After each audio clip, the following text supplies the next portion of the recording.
North Korea announced a few hours ago that it was a solid-fuel intermediate-range ballistic missile that they fired on Sunday, and that the launch was successful.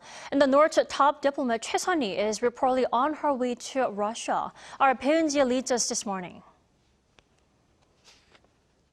North Korea's state media claimed Monday that it successfully tested a solid-fuel intermediate-range ballistic missile, carrying a hypersonic warhead the day before, as part of the regime's regular activities to develop its weapon systems.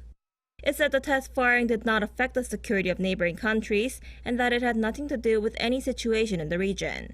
The North fired the missile toward waters off its east coast at about 3 p.m. on Sunday afternoon.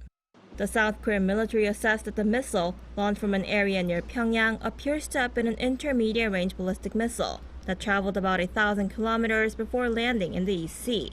It added that it shared information on the missile with the U.S. and Japan, and that it's analyzing further details of the launch.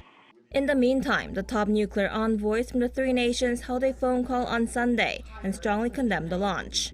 They said the latest launch has once again shown that North Korea's illegal provocations are the causes of instability in the region, and warned that the security cooperation between the three countries will only become stronger as the regime continues to engage in more provocations. Sunday's missile launch comes about 2 months after the North claimed to have successfully tested new solid-fuel engines for intermediate-range ballistic missiles. Solid-fuel-powered missiles are harder to detect than liquid-fuel ones, and intermediate-range missiles have a maximum range of 5,500 kilometers, which means they're capable of striking U.S. military bases in Guam or Okinawa in Japan. Meanwhile, the North also announced that its foreign minister, Choe Son-hui, will be visiting Russia. Its state media said Sunday that her visit will take place from Monday to Wednesday, at the invitation of her Russian counterpart, Sergei Lavrov. The two isolated governments have been forging ties, following a rare summit between their leaders last September.